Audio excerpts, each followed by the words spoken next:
6, 5, 4, 3, 2, 1. You'll never have the sacred stone. Oh, this you crazy mother.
What we do here is go back.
Hello everybody, this is Stephen Jensen, and there's Jessi Davin. I figured she'd pop right in as I was starting that off. The intro music was like ending, so I was like, oh, and we're live. Just started. My daughter's iPad died. Just like right, that's like great. Oh, I was running. No worries. So yeah, obviously I'm Steven, that's Jessi. We're gonna be talking about a whole bunch of stuff. Jessi was live at NXT at AEW. At AEW this past Wednesday, this past Thursday, Wednesday and Thursday, and this week the show's actually aired, so we can actually talk about AEW. For those of you who might have been confused last week, like I was the only one making AEW predictions for the Saturday show. That's because Jessi was there live and she could not talk about what happened. So we're going to be talking about that. We'll talk about her experience there live. Jessi also showed up on in the Thunderdome last night during Raw, Yeah. so we're gonna be talking some WWE Raw. We're gonna be talking some SummerSlam. Might sprinkle in some NXT also. If there's anything you want to talk about, make sure to send a super chat or donation. The donation link is in the description, and it works just like a super chat. So any amount that you spend, we'll make sure to dive deep on your question, comment, statement, whatever it is. So yeah, there's a lot to talk about, and there's a lot that we're happy to talk about. Like if there's something that specific y'all want to hear about, the best way to do that is super chat, because that way we'll make sure to prioritize what you say in the chat there. Before we get started on all that, Jessi, how you been doing? And if you want to just kind of transition that right into kind of the experience at AEW and stuff, we can kind of just jump right into it. Yeah, I'm not muted, am I? No. No, Okay. I think you're good. Yeah. So wait, what? How am I doing? Well, I'm doing okay right now. We're in quarantine, until we get our test results back because child that my daughter goes to VPK with tested positive for the thing. I don't know if I can still say it on here without getting banned. So that's really scary because it's a really small school. There's maybe 30 kids. So there's a very big chance that she was in contact with said child. I hope they're doing okay. So we went and got tested yesterday. That's why the stream was delayed. So let me make sure she's not in the... What are you doing? Oh, yeah, okay. All right. No, we are not playing rope ladder. Give me that. It's not a ladder. It's not a toy either. Can I see it, please? 3, 2. Thank you. It's not yours. It's Daddy's. No, he's not using it anymore. It's a tie. Yeah. Yeah. Anyway, so yeah, we're stuck here. Can't leave. So we get the test results. But a couple of weeks ago, before this, I did get tested and tested negative. I went to AEW Dynamite on Wednesday, and then I went to the taping for Saturday Night Dynamite, which was Thursday, which I could not even I could take pictures and go and everything on Wednesday because it was live. I got explicit permission before I asked. I said, "Hey, is it okay if I take pictures and post that I'm here on Wednesday? I know I can't for Thursday." They said yes. So that's why I did that. And that tweet that I posted that said, if you've been given the privilege to go to a closed taping, keep your mouth shut. That was about Thursday. There were a ton of people that are like, you're an effing hypocrite because you were the one taking pictures and posting all that stuff about it. I was talking about Saturday Night Dynamite because there were some whack spoilers out there. And immediately after the show taped, I get back and there's I'm getting messages. What happened? I'm like, I cannot tell you either way, dude. I cannot tell you either way, yes or no, what happened. Me and my husband are reading these spoilers and laughing our butts off. We are like, who are you? Hold on a second. I get Scarlett Grace Davin. Scarlett Grace Davin. She's my boots on. You need to be careful. But we were like, what the heck is going on? And it hurt me physically to not be able to say anything. I was like, Eric Rowan. I was like, what? I was like, I even told my, I was like, did we miss something? Because I feel like that would have been a pretty big deal. I don't know. There's just so much to go into about this taping. It was so much fun, but it was very, very different from Wednesday. So Wednesday, we actually got a ticket. We had there was a lot more people there. There was maybe 100 people on Wednesday. On Thursday, there was max 15 people. Max 15, 20 people. That's reaching max. There was a few of us. We only got wristbands. We had blue wristbands. Oh, I shouldn't have said the color. I guess that doesn't matter. We had wristbands, and they made me and my husband both socially distance from each other. Everyone had to social distance from each other no matter what. And we got to sit in the 100 section, which is right there. I mean, we're still far away from the talent, but But yeah, so it was really cool. We were like right up there, and we got to see, I mean, if we felt a lot close, it looks like we're far away on the TV. I didn't realize that we looked that far away, but we were really close. And like I said, we could not take pictures. They told us, they were like, we do not want you really on your phones. I mean, I used my phone a little bit to message the person that got us in, um, just to tell them, hey, I'm here, I'm good. And then they said, please, no spoilers. And then they came over and talked to me and said, we're really worried about spoilers. Please don't spoil. I was like, dude, your secret is safe with me. Do not worry about that. I was like, I want to be invited back. I honor that and I respect that. This is a huge like honor and opportunity to be able to be here. So I'm not going to say nothing. So they said, if we see you out with your phone and if it looks like you are taking a picture, you will be asked to leave. Like, no question, like zero tolerance. You'll be asked to leave. And so I was like, all right. So I didn't even like have my phone. I was like, okay. I was like, I didn't even want to look like I was taking a picture. Like I was super serious about it, but it was really fun. We missed dark. They filmed dark early because it was rainy. And yeah, so I mean, there's a lot like in the middle of the show and stuff that went on. Tony Khan, I will tell you this. Tony Khan is super involved with everything. He is out there in between matches, talking to talent, talking to the commentary people, like talking to the crew, making sure everything's okay. He gets the microphone, he hypes people up. He is very involved. He is very involved. He is out there.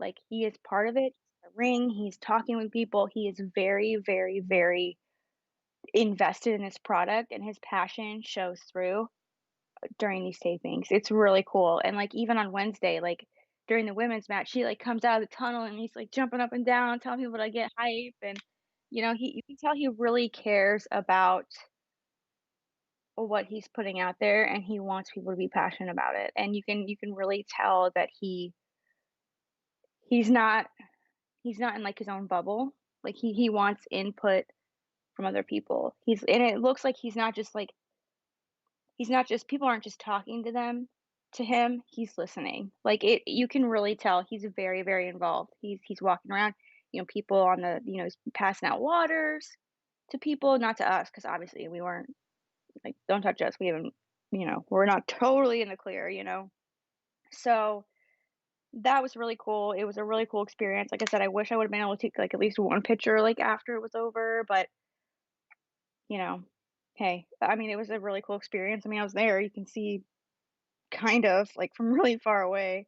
And if you heard, oh, you can hear me scream when Cody Rhodes gets or Cody gets pushed off the stretcher. You can hear me scream. That's awesome. Funny. It was really funny. And then they made us boo and cheer. And so if you hear like a oh, ew, gross or something like that during like the booing stuff, that was me. Nice. It was really fun. It was really fun. It was super cool. I was super thankful to go. Will I go to the ones that are ticketed? No. I don't. I think 500 people is too many people for me. What's wrong? I think 500 people is a little too much for my comfort, especially since it's not, and I know it sounds like super like high in mind, I don't mean to, but when it's like a private invitation, these people know who you are. Like the people in AEW know exactly who you are. They know your full name, they know your phone number, they can contact you directly, they know your email address, like they know, like the people in AEW know who you are and they have to know who you are to get in. So you know that you have some sort of extra security blanket in that sense to get in. And so when it's like just fans who have been literally dying to go to a show, they have no problem going to a show and dying. They have no problem going to a show while dying. I know people are super passionate. They will lie through their teeth to be able to get to be in one of these tapings. And while the temperature scanner and the sanitation and the little pod is super cool, I just don't know if 500 people at this point is something I feel safe doing. If that makes any sense. Yeah, it makes sense. I'm planning on going. You are? Mhm. It's good. Go. Yeah. I mean, yeah. I just like me being pregnant right now. I just can't do that. Well, yeah, you know? there's different risks for you. I don't have kids or a family to worry about, so I just kind of, me and my buddies are gonna go. What's cool about it though, and it's interesting because like I saw initially what was happening was people were like buying ticket packages, like multiple And tickets splitting together, them up, and then splitting them. And the AEW saw that, and they're stopping it, which I think is great. which I Like, thought was great. yeah, Yes. it sucks. It sucks that they have that it's on a. It shouldn't be on AEW to have to do that. Like to have to take the time Yeah. to fix that problem, because that's a messed up problem that's been caused by scalpers. Like that's just. It should not be something AEW should have to spend their time doing, but I'm very happy that they are, because that's what makes me feel better about it. Is if I get a package with just me and my friends, I know I'm only sitting around me and my friends. Like I know, like whether like because if one of them is sick or something, and I get it from them, then at least I can directly go to them and be like, "Yo, like you had this, like you need to go get tested and get like at least I know where it's coming from if I'm only around those few people." So, So I'm planning on going. I don't know which set of tapings we're gonna go to, or what live shows or whatever we're gonna go to yet. But my buddy hit me up the other day, and he's like, bro, Jacksonville isn't that far away. Like I could totally. I know. I told you. Yeah, I told you that. Yeah, I know. We looked it up the other day. I was because he's like, dude, yeah. And I told him, I'm like, I know what hotel to go to. Like I know which hotel we can stay at. So like, we're planning on just doing like a Wednesday day trip. Actually we'd stay there at night on a Wednesday, and then we'd come back on Thursday. So I think the next one's a Thursday tape. Do you know if they're gonna have fans it all out? I have no idea. Because I don't we know why booked they a wouldn't. hotel. We booked a hotel for All Out because we were told that we could come back for All Out. But if there's gonna be like a lot of people there, I don't know if I want to go. Yeah. She's singing. Yeah, I can hear. Mhm. I'm gonna try to go. It looks pretty awesome. Oh, okay. Yeah. But like as far as like the actual AEW show, like I mean, obviously the big news coming out of that is Cody losing to Brodie Lee just got completely squashed, and I actually loved it. Like, and I'm the biggest Cody fan in the world. Like, and I thought that this made total sense. Like, I love the way shook. I love the way that they actually played up the storyline of like Cody's been through war after war, week after week against all these people, and like the accumulation of like all these wars on top of the fact that Brodie Lee is also just like a bad dude who like almost won the world title, and I think his only loss in singles is to Moxley. So like this all made sense. Like and it's something that I think they're gonna try to build a rematch to where like Cody will try to like get a big redemption win over Brodie Lee sometime in the future, and like it's a sellable rematch because you saw how great Cody was with the title. So like he's a credible champion, and then you have Brodie Lee who just murdered him. So like that's actually a really interesting rematch whenever that goes down. So I actually liked the title change. I thought it all totally made sense. Yeah. And I'm interested to see what they do going forward. And it made the Dark Order look way better, which I'm all for also because I love the Dark Order. Mm-hmm. Yeah, that match live was shocking. Like, because I mean, they were really adamant to us about no spoilers. So I had immediately assumed that Cody was losing because I felt like that was a big spoiler. And I felt like, okay, so I'm fully prepared for Cody to lose because that has to be why they're so adamant that nothing gets out and why they're so worried. I'm like, all right, that's big. Well, then, Thunder Rosa shows up. I was like, oh, because they actually did show us that. They showed us that vignette from Thunder Rosa. So we knew about that as well. But anyways, like, but this whole match like had me shook. Okay, so first off, Brodie throws a chair and almost hits Stella, the beautiful makeup artist, in the face, which was so scary. And then he threw a chair, and it doesn't look like he threw it. Like it doesn't. It looks really like far away from on TV. But like that chair got some height. And he threw it and it hit the first chair in the first row of those seats, and I was shook because I was like, there was nothing between me and that chair other than the rows, and I was like, woo! So I got really spooked when Brodie Lee threw a chair in my direction. So that was pretty cool. But yeah, when he just like basically squashed him, I was shook. And then I'll tell you what, I'll say Cody is selling. Cody selling is Elite. It's pristine because he looked legit paralyzed. He was so stiff. Like, this is a taping. This isn't like he's showing off. He could have just, like, not looked this way. He was like, he looked like, if you Eric LeGrand, do you remember that football player that got hit Oh and was yeah, yeah. paralyzed and how he got, like, really stiff? Like, that's what it looked like, and I went, "Oh my god." I was like, and then they rush in, and so and they had before the taping started, they had an ambulance drive in, right? Like, legit ambulance. I'm like, "Oh, I'm gonna whatever," they have to have them at the taping. The people in the ring are calling over the legit ambulance, like, "Yes, yes, for real, come over here." And I'm like, "Oh my god." I'm like, "Oh my god." And then they stopped them and they were like, "Okay, just kidding," or something. I don't know. But I'll tell you what, when they came in and they pulled out that neck brace, y'all, I thought they were intubating him. It looked like intubation equipment because it was in like a plastic bag. And I like go to my husband, I was like, "Oh my god, I thought they were intubating him." And he just like lost his shit laughing because it did look like he was gonna be gonna intubate. I thought he was legit paralyzed. And then obviously it was a neck thing and it wasn't even on right. But like it was great. The selling was awesome. They had two stretchers there, and then obviously they had the one come from the back, I guess the not real one. But I really thought he was hurt. Like he sold that really well.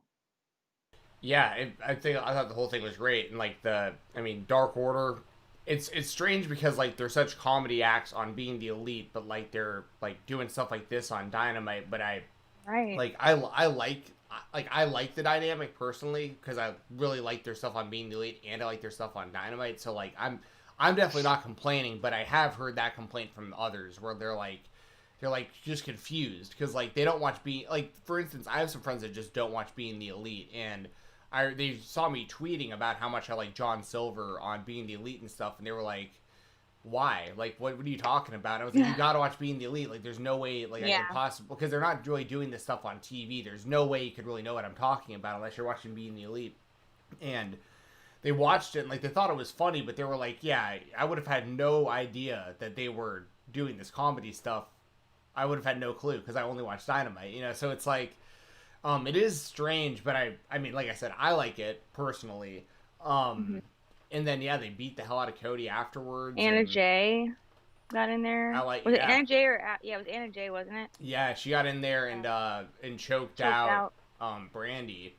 That was Which, like, whoa. yeah, I like that as well because like they're all kind of standing around and like Brandy comes out to try to protect Cody, and which just sounds funny to say out loud. Brandy's out there to protect Cody, and then but she's laying across him, "Don't hurt him anymore," and I was like, well, damn, yeah, I doubt like any of these dudes are just gonna like beat the hell out of Brandy. That's kind of a bad look for the company, like a group of dudes just beating the hell out of a woman.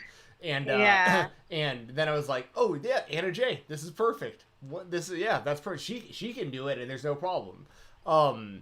So I like that. I like seeing Anna Jay on the show. Two thumbs up there. She's very, very talented. I like seeing Anna Jay. I think she's a good wrestler. Yeah, I think I know. She's really pretty. She's very pretty, but she's a good wrestler too. I mean, it isn't like just the looks thing. She's actually, Yeah. And I'm interested in her in the She's Dark the best Order. of both worlds. Yes, 100%. There was a lot to happen on the show. I mean, we had like the Kenny Omega like super heel turn tease, like that had me shook. Yeah, and they found on Being the Elite, they found the cleaner gear in the locker room. That's right, Like, I did see that. So Yeah. it's like, I haven't seen the newest episode of Being the Elite, so I don't know if any more has happened. But 2 episodes ago it was like on his bag and the So yeah, I like that. Like anything they can do to keep just kind of teasing the eventual split between Hangman and Kenny, and keep doing it in a way where like they're still having these awesome tag team matches while this is going on and stuff, and they're teasing more and more with like, FTR came out with Tully Blanchard as their manager now, which I think is great. So I mean, all these things are great moves. Like, I mean, it's like, I know I sound like a straight up AEW fanboy talking about the company, but like they're actually doing all this stuff that like totally makes sense. You know, some of the stuff's kind of goofy, like the Orange Cassidy Jericho Mimosa stuff. Mayhem. Like that's Yeah, corny as hell. It's corny. And I don't know. Like we didn't see what when we were there. Chris Jericho came out. He said, how about a Mimosa Mayhem match? Don't know what that is? Here it is. And that's what a mimosa. So we didn't see what it was. Oh, really? So Oh, that's they funny. didn't have that. Yeah. So I was like, I mean, I put two and two together. I mean, one could figure, but so I thought it was really silly until they said that. It's like, so it's just gonna be like in the corner somewhere, and someone might get in it. Like, I don't know. It's kind of silly, but it makes sense because orange juice and bubbly or whatever. I mean, it's just really silly, and when it's really funny because when he goes, you know, you have one, I have one.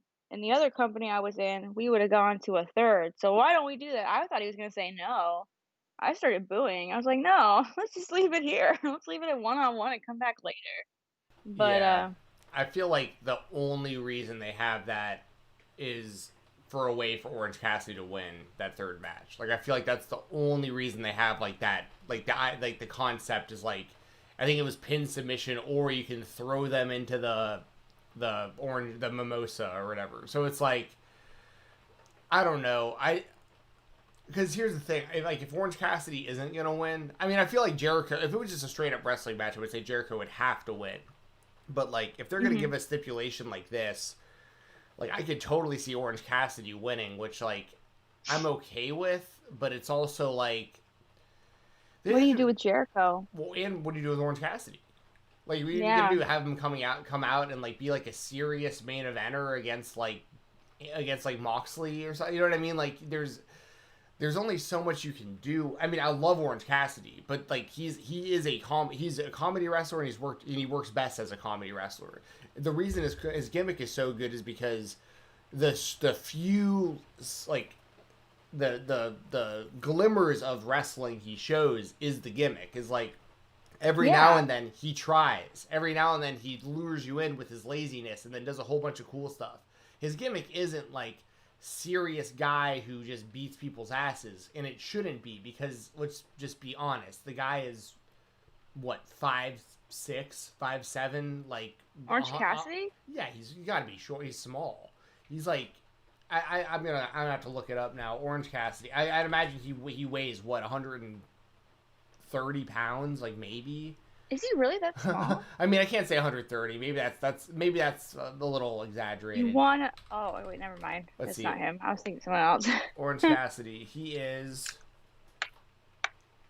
I might wind up being surprised. Okay, so his build height is 5'10", so realistically he's probably like 5'8". 5'8", yeah. And he's billed at 161 pounds, so he's probably like 130. Yeah. So, I mean, he's a small guy, and like that's kind of the point. Is like, it works when it's the taller than me.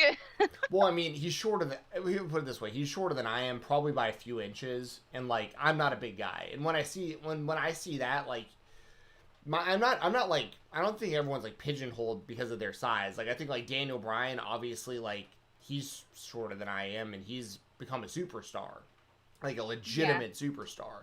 Like, there's Rey Mysterio. I mean, there's plenty of smaller guys, but the thing with Orange Cassidy is like, you can't sell him to me as just like a straight up badass who just beats people up. Like, it has to be like, it works so well as the comedy guy who lures you in and then uses good wrestling every now and then.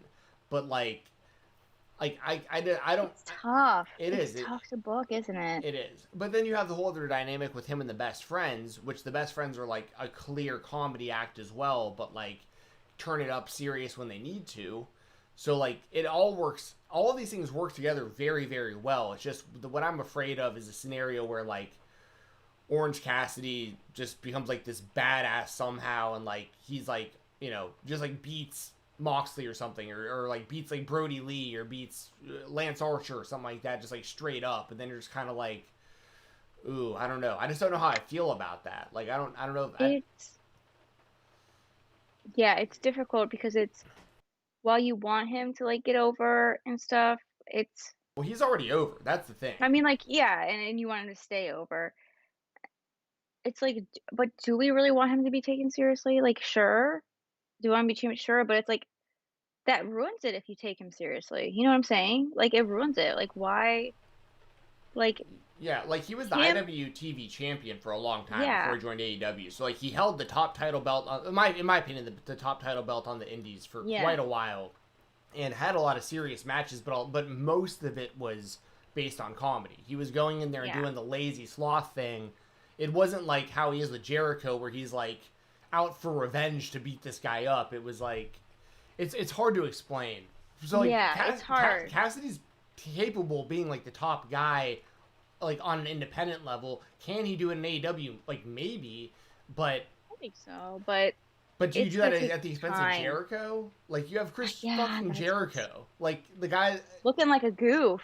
That's and I have a problem with that too. I hate Yeah. saying that, but it's like Jericho can be a goof to an extent. Like he can make fun of himself and kind of be a parody of himself, which he kind of is. Exactly.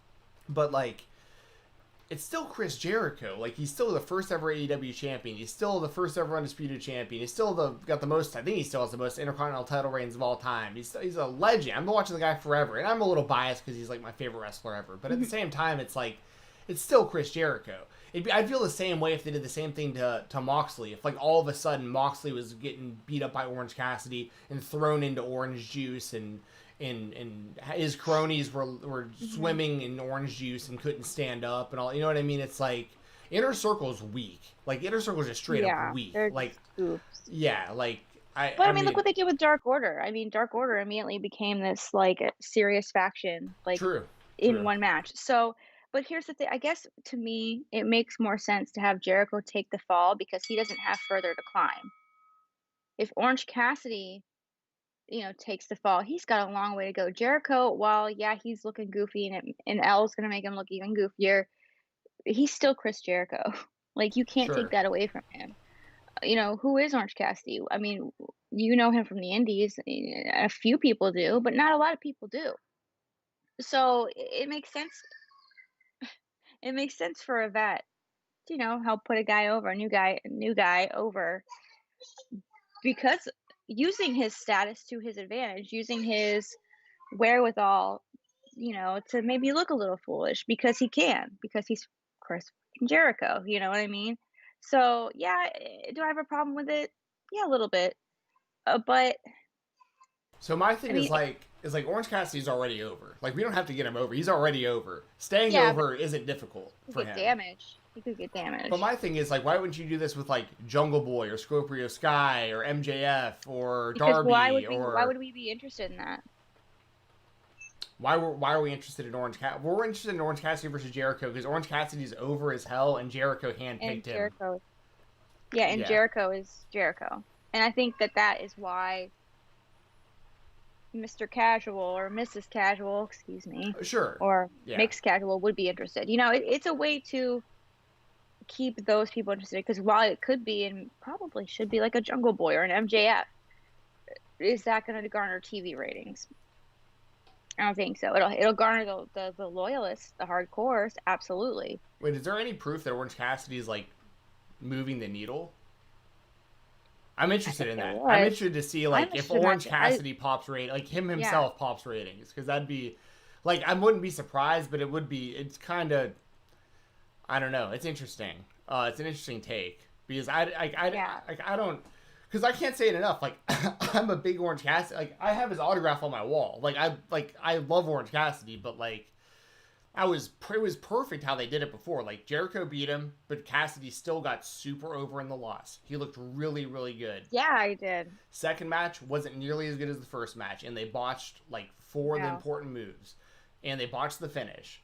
And now they're gonna do it again, and it's like, well, I have to imagine this probably won't be as good as the first time. Might not be as good as the second time. And if Orange Cassidy wins, it's not like it's the end of the world. Like, I mean, maybe they will just continue to push him and like. I just can't imagine a scenario where like Orange Cassidy is the world champion before like all these other people I've just mentioned. Now then again, like MJF could very well win the title, which I think is gonna happen. God, but that was so funny. Papa. yeah, yeah. So like MJF is great. Keeps smiling. Yeah, that was great. So we did see both. Sorry, Scarlett is in a singing mood right now. Um, so we did see the MJF promo and the John Moxley promos there. So I know John Moxley mentioned his wife, and people were freaking out. I just think he's just I think he's just mentioning his wife. I don't look too much into that. He's married. It happens, and it wasn't that deep. So yeah, but yeah, that whole thing was just so funny. Yeah. MJF. I don't know. I could see it happening. I think John Moxley is definitely a needle mover, though. Like I said. Oh yeah, Moxley the only 100% time, is. Yeah, because that's a concern for me if you give a crap about ratings, because the only 2 times that AEW lost back to back were the 2 weeks that John Moxley was in quarantine because Renee Young was sick. So I don't know, but I mean, it makes sense. I could see it. It'll be interesting to see, but yeah, that was funny as hell. I like his whole campaign thing. I kind of want to see him keep campaigning. Yeah, I mean, I just think they just need to be really careful with MJF. Like, if he doesn't win the title, they need to just... I mean, here's the thing. AEW, and this even goes back to the Orange Cassidy stuff, I have complete faith in AEW's booking. Yes. There have been plenty Absolutely. of times already where I've been like, oh, this was a bad idea. And then they had a plan to follow up with, and it totally worked. So, I'm not sitting here shitting on AEW, Orange Cassidy, or any of these people, or I just, I'm concerned because I love this company. I only want this company to succeed. I look forward to this more than anything all week is watching that show. So yes. And it's one of those things where oh hey Issa, I see Issa in the chat. I know, you too. But yeah, I MJF, if MJF doesn't win, they can probably salvage it, but here's the other thing. It's a win-win from the scenario of Moxley is a great champion. He checks every box that company needs. He is a needle mover. Unquestionably, he is for sure a ratings draw. So it's one of those things where if I keep wanting to call him Ambrose, if Moxley wins, then obviously I'm totally fine with that. Yeah, I'm fine either way. Yeah, so it's a win-win. And I could see a scenario. So what MJF does do to help people like Orange Cassidy and Jungle Boy and all this is, for one, you see a quote-unquote homegrown AEW. I mean, he had an MLW career, he had an indie career, but most people know MJF from AEW. You have this guy, and you know that they have the faith in their homegrown people, and then on top of that, it's much more believable to see someone for me, to see someone like Orange Cassidy go in there and beat MJF than Orange Cassidy go in there and beat someone like Moxley. I think it's a good way to put somebody who it's just more believable to me that and it also puts the champion in a weird spot too, because MJF would look like the underdog against someone like Brian Cage or Lance Archer or Brodie Lee. Right, exactly. He would look like the underdog in front of, and he's going to be the underdog against Mox. He's going to be the underdog against pretty much everybody because of the way that he wrestles and all that stuff too, and his character. So it's there's a lot they can do with it, but I don't know. I mean, that's a good thing. There's a lot of options. And here's the other thing too, it's totally possible Jericho just straight up beats Orange Cassidy, and then we're kind of where we were after the first match also. I just feel they wouldn't be... I feel Orange Cassidy kind of has to win at this point if they're going to stack the deck like that for him. I think so. I'm not... Why would you have an out like that? Why would you have an out where you can throw someone into a pool? There's no other reason why you would have that unless someone was getting thrown into the pool. That's wrestling 101. You don't set up a table. No one touches the pools. I would sue AEW because that's a criminal offense. Right. Well, because that's the thing. A waste of bubbly. Yeah, and there's never been a scenario in wrestling where somebody went and set up a table and then that table didn't get used. The fans would just go nuts because it's you set the table up and no one went through it. You always go through the table. We would. I wouldn't be able to sleep. That's right. You know what I mean? That's yeah. No stone unturned. Yes. But yeah, and then what were you gonna say? I was gonna say, I know you mentioned Thunder Rosa earlier. I did want to touch on that real quick too, because that was what's interesting about that is she's obviously still the NWA Women's Champion. So you have to imagine that there's gonna be more crossover between the NWA and AEW, which I could totally see Nick Aldis popping in. I think James Storm is still contracted to NWA. They have quite Eli Drake. They have some good talent over there that has never been on AEW. And like Nick Aldis has like the history with Cody when they went back and forth with the NWA World Heavyweight Championship and stuff. And it's interesting because like the NWA president and owner, Billy Corgan, recently said they're not going to sell the company. They're going to return. They're basically just in a process, it seems like, of trying to replace Dave Lagana because he had to leave during the speaking out stuff, and he's like he was like the lifeblood of all that. Yeah, like all the YouTube content and the TV show and all that. I think it's only fair that they're able, because that they're not doing anything right now. They can't. They don't have really any direction whatsoever. Why not? Why not get him more exposure? Exactly. I mean, hell, it's a win-win. It's a win-win. Especially if there's talent exchange going the other way, too. Like, if when NWA comes back, they're allowed to use, like, Cody every now and then on Power, or, you know, take somebody from, like, the Young Bucks have a match on an NWA Power every now and then or something. I mean, that would be really huge for the National Wrestling Alliance to be able to have some sort of cross-promotion going. So yeah, I wanted to throw that out there for Thunder Rosa also, because I thought that it's interesting heading forward for the future, because I felt the same way about Ring of Honor. Like, I thought that Ring of Honor was going to have a talent exchange with them, which they still might. They just haven't been able to run shows pretty much all year, but they are coming back soon. So that'll be interesting. A lot of their talent is all over the place, so. Yeah. Well, then, like, the big question mark was Marty, but we don't really know what's going on with him at the moment either, because he's I would suspended. rather not. Well, no, I'm just saying that was like no. I'm just saying I'd rather not see him. Yeah. Ever. Yeah. You know. Yeah. God, that really sucks too. I really liked him too, man. Turned out to be a piece of poopy. Like, Yeah, it's sucks. It's weird. It's weird because they've like suspended him, but they haven't fired him. So I don't know like exactly what's going on with that.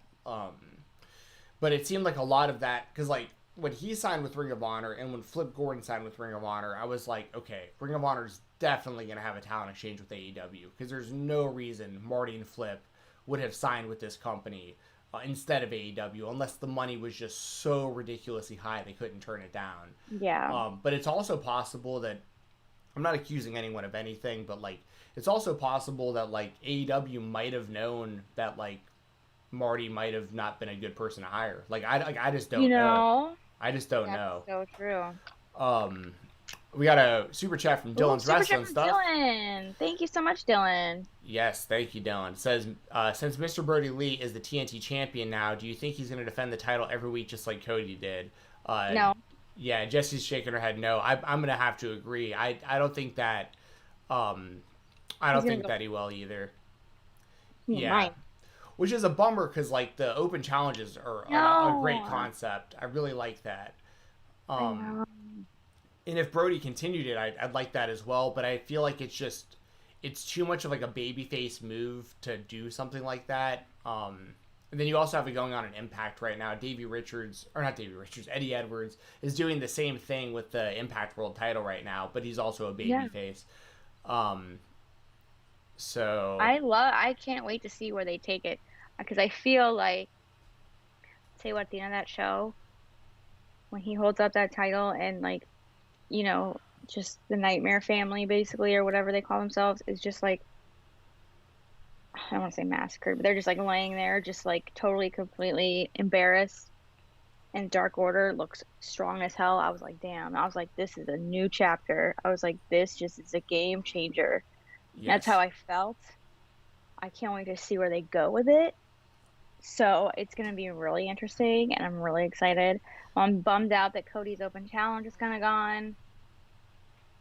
It'll be interesting to see where he goes from here too. Like, does he rebuild? Obviously he does. He's Cody Rhodes, but like, does he change it all? Like, what happens now? There's so much like. Well, they were already like really teasing heel turn for him. Yeah, he was kind of being an ass. And this kind of might. I could see a story where like Cody comes back, goes for redemption, and can't get the job done against Brodie again. And sometime around then is when like him and FTR start like really clicking. Oh yes, ooh yes.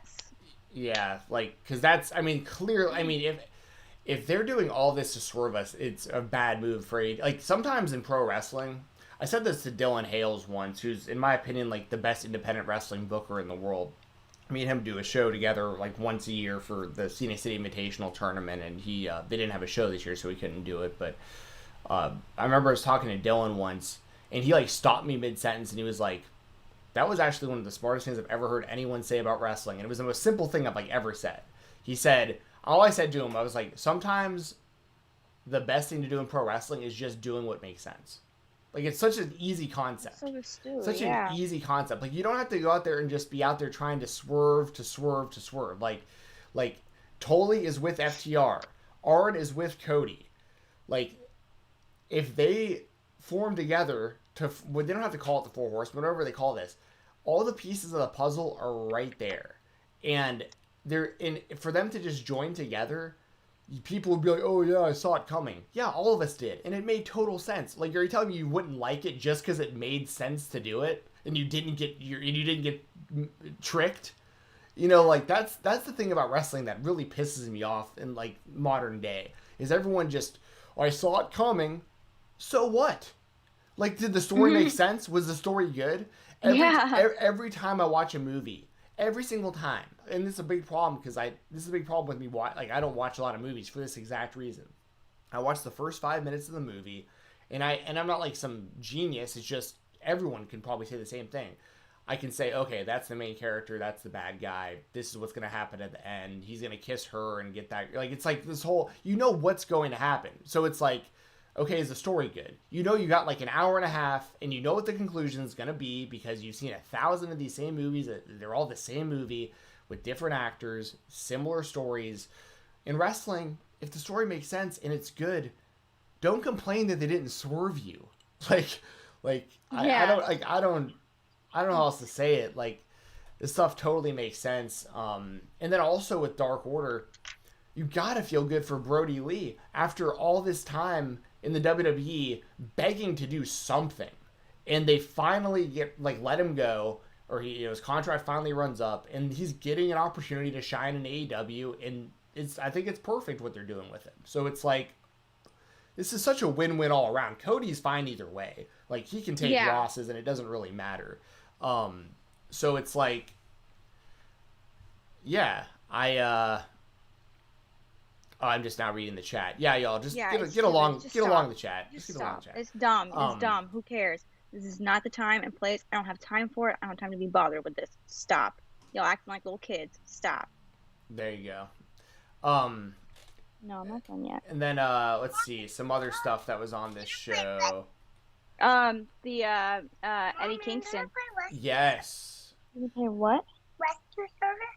No, we're not playing rescue service with that. So it is very helpful, but we can't play it with a rope, okay? You can pretend like you're a firefighter. I don't have a real rope. No, I don't want you to have a real rope. There's a reason you don't have a real rope.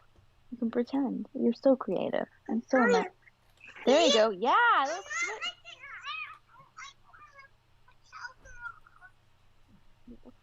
Cowboys and cowgirls aren't firefighters.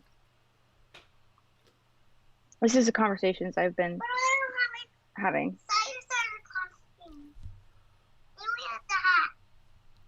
It's fine. Anyways, so Eddie Kingston did come out at the end of the Lucha L.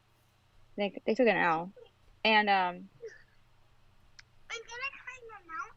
No, please don't. And he was, his promo was fantastic. I thought it was really great. I thought it was a great angle. I thought it was a big angle. I thought people needed to pay attention to it.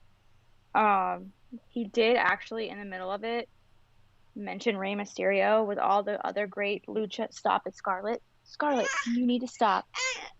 And they cut it out. I was so excited for that. I couldn't wait for the internet to implode. And they cut it out, and I was like, what the heck, man? That was really good. So I don't know why they cut it out. I don't know if they just want to deal with all the beef. Or it's like a legal thing or what. But they did mention, he mentioned Rey Mysterio, so. That's interesting. Did it show where you were, how he winked at the camera when he had them all? No, I didn't see that. No. Yeah. So what I'm hoping happens is like, so this is a scenario where I actually want to be swerved a little bit, and because I think it makes a lot of sense. So you have the Lucha Brothers and you have Butcher and the Blade, and Eddie Kingston's trying to like unify them as a group, and he gets them to do this group hug, and then he winks at the camera, leading me to believe that like he's up to something that he doesn't want these four guys knowing about. And what I would love to see, because I've been calling for it for a while anyways, I really want to see this be kind of a diversion to him eventually. Like, I want to see Eddie Kingston with Santana and Ortiz. Like, that's the trio. Like, that's the group for me. Is get Santana and Ortiz away from the inner circle. It's not working. The group is not good. Sammy and Sammy and Jericho together are great. Hager as a bodyguard, I'm fine with. I'm not huge on him, but I'm fine with it. But Santana and Ortiz in that group doesn't. I just don't think it's very good with them all together. I just don't like the group that much. I don't like the dynamics of the group. But Eddie Kingston has history with Santana and Ortiz. Like, Eddie Kingston could be exactly what that team needs as a mouthpiece, and as Ortiz and Santana can talk as well, but the three of them together, I think, is just I really like the idea of Kingston with Santana and Ortiz. I think it could help them out tremendously. Yes, I agree. I think that they need to be taken a little bit. Sorry, we had to hit the reset button. It's okay. But I think that they do kind of need a little, because obviously, like, the inner circle is not really doing them any favors at this point. So right. I agree with that. Yeah, I think I also this just goes to show kind of how over Eddie Kingston is. Like, when we were watching, so I had some friends over to watch AEW and NXT on Saturday, and there was a UFC show that night and a Black Label Pro show, 2 Black Label Show pros that day. I watched 5 shows on Saturday, but we're sitting there and we were watching NXT with the volume on, because I can't remember what match was on. We were watching, so NXT had the volume on and AEW was muted at the time. And we saw Eddie Kingston walking out to the ring, and we were both scrambling to find the remote. We're like, "Oh shit, Eddie Kingston!" So we unmuted AEW and muted NXT just to hear what Eddie Kingston had to say, because obviously I've been a fan of Eddie Kingston for a long time. He's been around for like 2 decades, but like the way he got himself so over on AEW in his debut has me so interested in seeing what he does for this brand, because he's an incredible guy on the mic, and he's great in the ring too for like the things that he does. Like, he can have some really great matches and moments, and he can really prolong his career even longer being a manager and stuff. So Eddie Kingston he can be super valuable to that company. He got over so fast. You mean they weren't as dynamic as... Bit of a problem here. You're good. I'm gonna just take a look at the chat here. Dana Price says Impact's not letting go of the LAX rights. Good luck with that. Well, no, they're not gonna call them LAX. Oh, Antonio Scott was saying bring back LAX. Yeah, they won't call it that, obviously, for obvious reasons. But I mean, they can call it something different. Let's see. Dana Price says, you mean they weren't dynamic as Proud? Yeah, right. As Proud and Powerful. I'll be right back. You're good. Let's see. Antonio, Stephen is just talking to himself right now. Yeah, I know. Well, what do you want me to do? That's why I'm looking at the chat right now. Let's see. What else do we have? Terrell says Dudley's are from NYC. Taz is from Red Hook. I'm from the heart of Brooklyn. JH says they need to play it right. Can't oversaturate it with too many factions. Yeah, I agree with that to an extent, but they have done pretty well, in my opinion, with the factions so far. Obviously, they were trying to do something with the Death Triangle with Lucha Brothers and Pac, but then obviously Pac can't travel for obvious reasons. So like, it would have been interesting to see what they did as a trio. But I do like the stables and the trios and stuff they have. I like Best Friends. I like Jurassic Express. Obviously, the Dark Order is a big faction. I like the Elite being Kenny and the Young Bucks. I like the idea of a Four Horsemen with FTR, Cody, and Hangman. So, I mean, I agree with you, JH, about you don't want to oversaturate it with too many factions, but at the same time, like, it works really well for New Japan, in my opinion. They have like 4 or 5, like, main big factions that most people belong to, but they don't always have to be in, like, tag team matches or trios matches, or they can kind of all do their own thing. Daniel Price says New Japan's problem isn't too many factions, it's too many people in them, changing them too often. No, I do agree there, Daniel. They do change the factions too often. It does get confusing, especially for... I could never keep up with who's in Bullet Club. Like, it's like, okay. Like, it's frustrating, and especially, I don't know. Yeah. I like it, don't get me wrong. But also, sorry, guys. I am here running a one-woman show. I'm a mom. My daughter is obviously home from school right now. If you have a problem with that, sorry. I'm a mom. Sitting here for 2 hours and not being interrupted is literally impossible because I have to check on her too. Yeah. So yeah, deal with it. Sorry, I'm not in the mood today to deal with anything right now. I'm pregnant. I'm hormonal. I reserve the right to be a little bit of a bitch sometimes. Antonio Scott said, what do you think is the end game with Retribution? I don't know, man. I have no idea. Oh, God.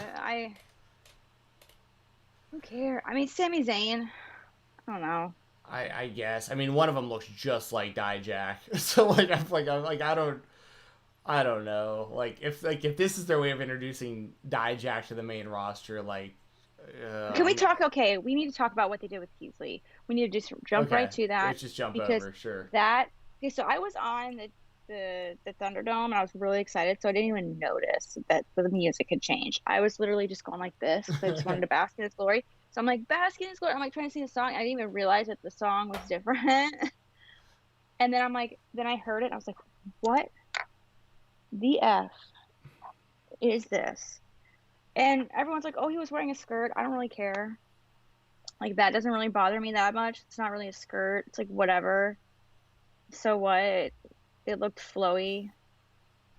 It's 2020. Who cares? But I mean, it looks stupid. It does look stupid. It look stupid. I mean, yeah. I mean, with his get up and then that, it looked a little weird. Yeah. But maybe, I don't know. Maybe he just, I don't know. He lives in Orlando. He has to live in Orlando. I don't know what the heck was going on. The music change was just it was an abomination. It should be illegal. It should be against the law. It should be a criminal offense. It should be a federal offense. Interpol should be getting involved with this. Like, this is an international crisis. Like, and then I was so hyped because he's out there with Randy Orton, who has just been on fire lately. Like, has been absolutely on the money. Cash, JG Wentworth, I got my cash now, 877 cash now. Like, he has been, boom, get it, use your money when you need it, boom, like, rich, 1,000% investment, good. And I was super hyped. They had a match. I was super hyped. I was into the match, if you couldn't tell. I was in the Thunderdome in this match, and I was so excited. And then, what was the point of Drew McIntyre coming out there and ruining that? What the hell was the point of that? I was like, what the hell is this? Like, Drew McIntyre's a baby face.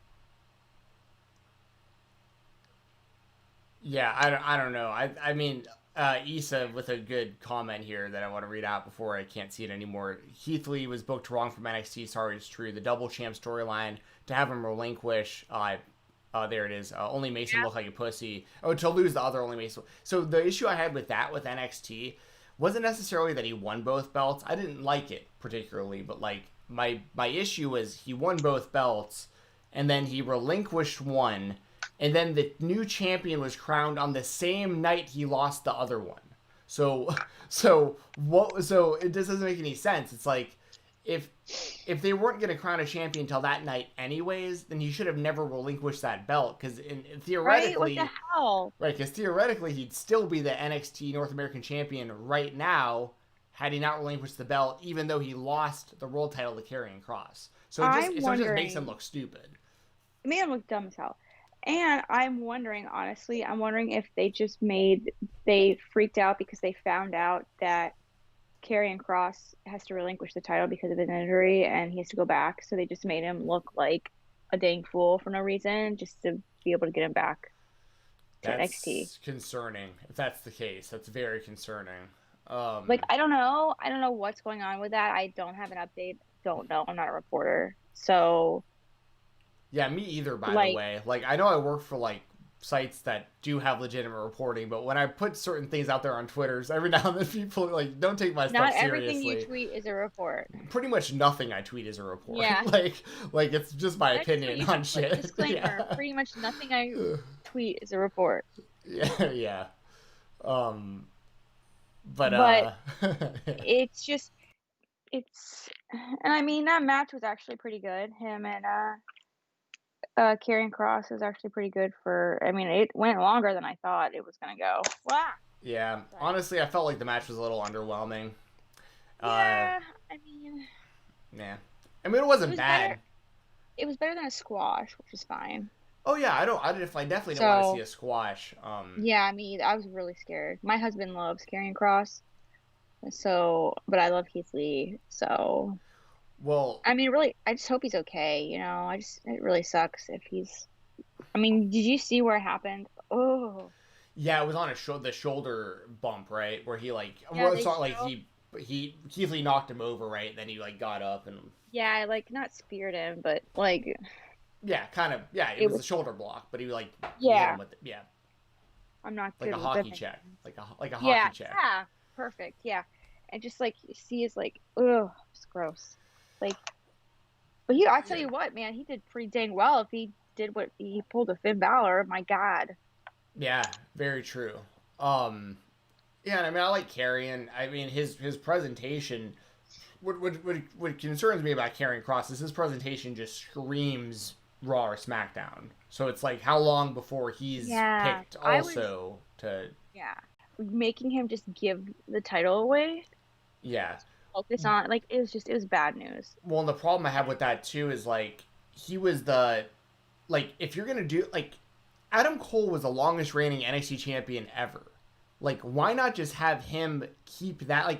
Keith Lee keeps the North American title, loses that to Karrion Kross or anybody else on his way out, and then you have, you know what I mean? You could have done Adam Cole versus Karrion Kross for the world title, and Karrion Kross could have been the one to stop that title reign without Keith Lee ever even being a factor there, and you're at the same point now that you were then. Keith Lee didn't have to have that belt at all. It had to have been a last minute decision to bring him to Raw. I just don't. It just doesn't make sense. NYC Diva Issa with another. I love you so much, girl. She's the best. She's so sweet. Oh, I'll She's pull up. The biggest angel in the world. I'm gonna pull up. She is just a beacon of light in my life. This is gonna embarrass. Issa. Let me get this. I'm gonna pull this up.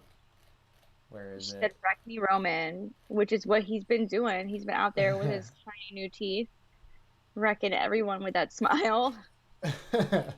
Did making me look like a cheese mouth. Jesus. Did they delete that post, Issa? I'm looking for the Teddy Turnbuckle post. They must have deleted it. They had a post up. It was the old, I don't remember the episode of South Park where the internet goes out and Randy is trying to watch. Oh yes, with the splooge. Yes. They had Issa's face on Randy Marsh. Yes, that was so funny. I thought that was funny. It's so true. It's Max Nut. Nut. Oh, I almost tweeted that too when Roman came back. Her reaction during that was so amazing. That was so sweet. I loved it. I almost so happy for her. I almost commented someone needs to go check on Issa. She's probably drowning over there. Yes. I was so happy for her. Because I was like, oh my God. And his shirt said wreck everyone and leave, which is kind of what Retribution is doing. I think Roman Reigns is above being the leader of Retribution. I feel like it's more of a Sami Zayn kind of thing. Yeah. But he does wreck everyone and then just leaves, just like Retribution, who did not show up conveniently I thought on this was a for great no tweet. Malcolm Bivens. I was planning on getting a Wreck Everyone and Leave t-shirt printed for this wing competition on Zoom. That's on hold now, obviously. Shake my head. Yeah, I know. He's great. He's the best. And then also someone in the chat, Antonio Scott. Wait, was it Antonio? It was Terrell mentioning Dylan's wrestling stuff, saying Kyle O'Reilly is the MVP of Undisputed. Yes. I say it every week on every podcast I do. Kyle O'Reilly is the most undervalued person they have. I totally agree. I think Adam Cole's. It can't be understated how great Adam Cole is, but Kyle O'Reilly is like right there with him. He is super talented. When also speaking of Adam Cole, Pat McAfee went out there and killed it. Dude, bro. Oh my God. Killed it. He's great. I apologize to Pat McAfee for ever doubting him as a professional wrestler. Like, dude. Yeah, incredible. Skill. Incredible. Skill. Hall of Famer. Skill. Yeah, I love it. And that is not easy. No. And his mic skills, like going into TakeOver, me and Alex Pulaski were talking about it on Fightful right after the show. We were both like, because we both hated Pat McAfee wrestling Adam Cole. And then he cut that promo. We were both like, yo, if he can wrestle at all, they need to sign this guy because his mic skills are incredibly good. Like, and his in-ring work was great. His athleticism was great. I mean, it was... And what I didn't realize about him, like the story apparently is that he got really drunk years back and bought a wrestling ring. So he's been training for like... He's been training 6 years or something. Yeah. So... Like, seriously. But what I had a problem... Well, yes, definitely more power to him. And he's a real fan, and he's like really wanted to do this. And the problem that I had with the booking of it that actually they talked about on Wrestling Observer with I think it was Alvarez and I can't remember who else was on the show when they were talking. It might have been. I can't remember who was on the show with him when they were talking about it, but basically he brought up the fact that like they were making it out to like through the storyline and through the commentary talking about how Pat McAfee only had 2 weeks to prepare for this match. And it's like, why didn't they just tell the truth and be like, this guy's been trying to wrestle for years? Because otherwise it makes it seem like someone like me. I mean, I'm not like a former NFL player, obviously, but it makes it seem like someone like me could just learn how to wrestle in 2 weeks and wrestle Adam Cole. Like that's how it kind of. But you know what I mean? That's kind of how it came off. Yeah. It's like Pat McAfee wasn't even thinking about wrestling 2 weeks ago, and now he's in there almost beating Adam Cole. And it's like, well, no, you should have told the story of like this dude's been training with like Rip Rogers for like 6 years and like actually knows what he's doing. That's when I was like, oh, when I heard Brian Alvarez say that, I was like, oh shit. I was like, damn. I was like, dude, this guy might. Well, you know, I think what the X factor was for Pat McAfee was AJ Hawk of the Ohio State University, having AJ Hawk in his corner. Of the Green Bay Packers. Boo! Boo! Of the Ohio State University. Honey, sweetie. Sweetie. Oh, we're going to talk like that now, huh? The Ohio State University, yes. Skull Viking. Yes. The. Just saying, yes. Did you know that his sister married Brady Quinn, and then they played each other in the Fiesta Bowl, Notre Dame and in Ohio State. And so his sister, AJ Hawk's sister, Brady Quinn's wife, wore like a half-sleeve jersey, and then he like just completely destroyed Brady Quinn. Nice. It was beautiful. It was a great thing. All right, fun fact. There you go. I miss football. I'm gonna cry. Yeah. We have football this weekend. Huh? There's football this weekend, I think. Oh yeah, you might be right. Oh, your cousin's Joey Galway? Are you serious? That's amazing. I know exactly who Joey Galway is. I know Joey Galway. I am friends with him on Facebook. I have a lot of random ass people. Someone else in the chat was mentioning Dominic looked good. Yeah, Dominic did look good. Oh, Issa did. Yes, Dominic looked really good in the ring. I mean, he looked a little green, but like, who doesn't? Yeah, he definitely looks a little green. I mean, I'll definitely agree there. But that tandem 619 that him and Ray do, like they've timed it to like they hit exactly at the same time. I mean, I gotta give them credit. He did that a lot growing up. Probably, and I loved that Dominic was hitting frog splashes. Like he's doing Eddie Guerrero stuff. He's paying tribute to his real dad. Like I love it. There's such a good story there for him turning on Ray. Like I don't know when it's gonna happen. I can't wait. I was waiting for him to slap him after the match. Well, that'd be kind of a good story if, like, you know, Dominic keeps going out there and, like, getting... Because he's had, like, competitive matches. But yeah, if he's going out there and, like, this happens a few more times where, like, Rollins just beats the ever-loving hell out of him. He, like, turns on Ray, like, yo, you are doing a terrible job protecting me, Dad. Like, they are killing me out here. What kind of dad are you? Yeah, right. What kind of dad are you? Like, my real dad would have never done this. Yeah. You're not my real dad. Yes. And then he lies, cheats, and steals his way into everybody's hearts. Yes! I can't wait. I can't wait for that. I am looking forward to it. I just felt like, I don't know.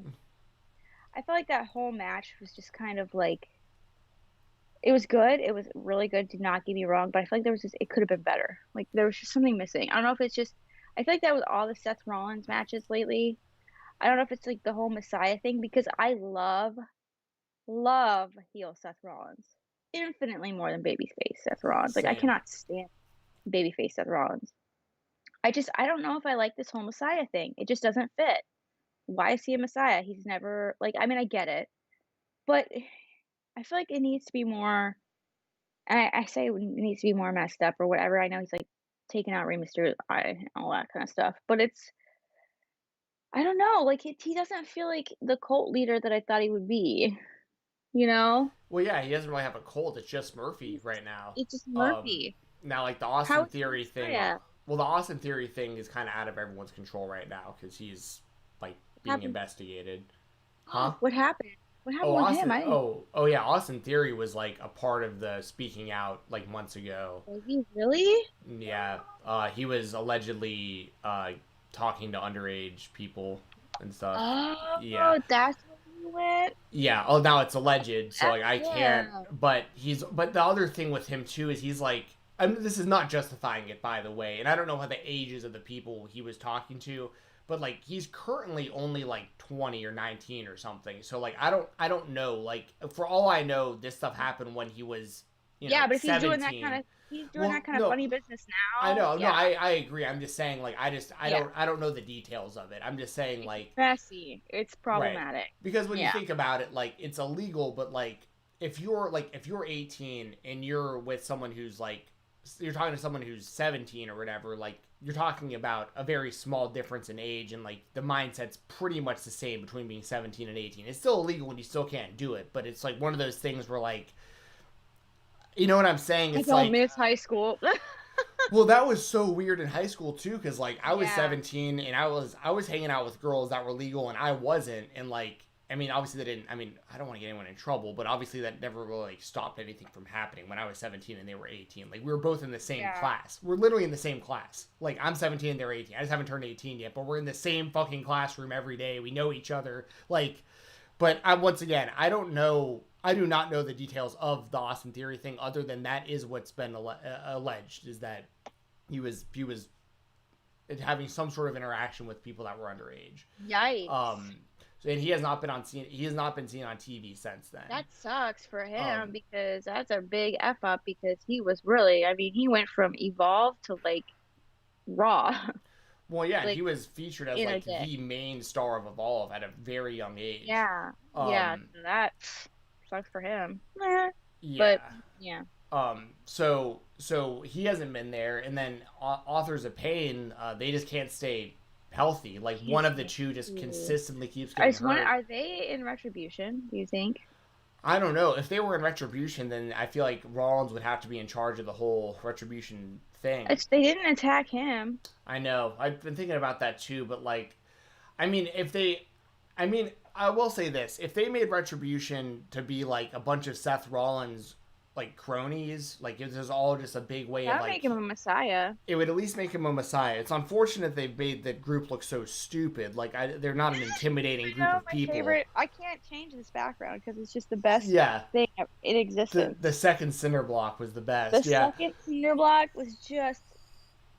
Well, Oh, it's so lame how every time they do something, it's like all I can think about is South Park. Every time, like whether it's like Professor Chaos or like how this town will like riot together, like rebel, like these like on like Retribution. What they consistently do is like they'll do something and then they'll be like yeah, like look at each other and like nudge each other in like the side, like yeah, like check that out, like yeah, we're awesome, and it's like y'all are lame as hell. Like when I saw them with like the chainsaws and they're like, yeah, cut the ropes, yeah. It's like why would you cut? It's like if I have a chainsaw and I am looking to cause chaos, the last thing I'm thinking about cutting with a freaking chainsaw is a ring rope. Yeah. Like if I'm really that evil, I'm cutting off heads, I'm cutting off limbs, I am like swinging it at people. I mean, if you really want to cause chaos, that's what you go for. I mean. Yeah, and that was the same thing with like Braun Strowman and the Fiend. The guy grabs a box cutter, and you're like, "Oh, is he gonna like? Is he gonna try to murder Bray Wyatt? Like this? Are you making origamis? Is this a scrapbooking class, my dude? What are you doing, dude? Are you the one that cuts out those little memorable squares for little framed pictures, bro? Exactly. Like this guy grabs a box cutter, then cuts the ring apart, and then Bray uses it against him. Like, he made him look so stupid. What a dingbat. Like, for sure, the silliest, dingiest, dongiest, bro. Like, who... You had a box cutter, bro? I was just like, just kill him. I was like, bro, why are you ripping up this ring, dude? This is not craft time. We are not at Michael's Crafts, Arts and Crafts. We are not at Joanne Fabrics. You are not working there cutting up yards of fabric, my dude. No, I almost made like I saw a box cutter and I almost made like a joke that was not appropriate. So well, there was like it made me think of Breaking Bad. I don't know if you watched that show, but like Gus Fring.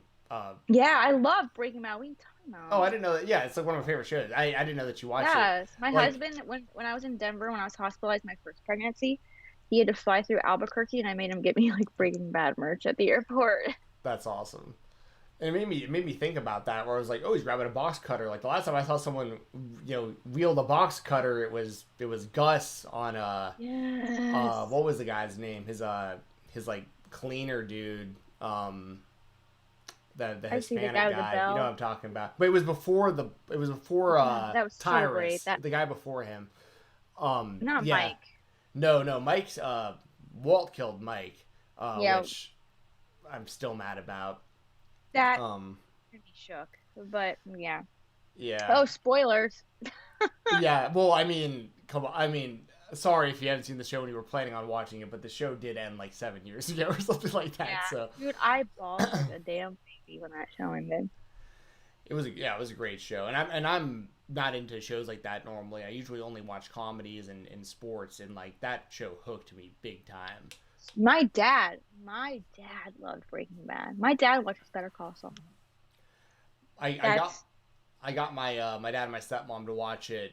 They've watched the whole series right before El Camino came out, so they just recently watched it. So I was happy to see that too, because they're not into a lot of stuff that I like. So I was glad they liked that show. I brought my brother a shirt. He's worn it so many times that it's like completely like faded now, but I bought him a shirt for his birthday this year. It's a big picture of Mike. It's just like Mike on a big shirt, and it just says "badass" in like giant letters over him. Yeah. My brother loves Mike Ehrmantraut.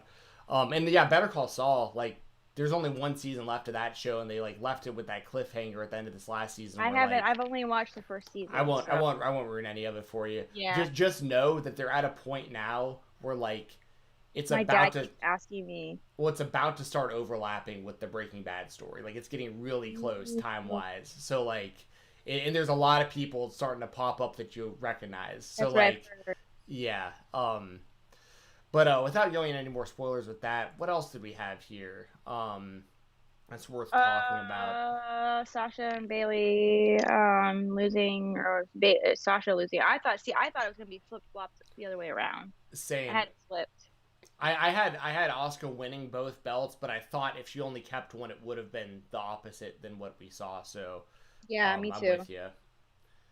What else? Her match with Sasha was really good, though. I'll give her credit. Yes. Oh my God, it was really good. It was absolutely great. So yeah, I'll give credit where it's due. People know that I'm not the biggest women's wrestling fan out there. You know, it's pretty obvious. Like, I'm not huge on women's wrestling I'm not a lot either, of the time. To be honest, I'm really not. I'm not big on intergender. Yeah, I mean, but when it's done right, I will 100% give it credit. Oh yeah. Yeah. Oh yeah.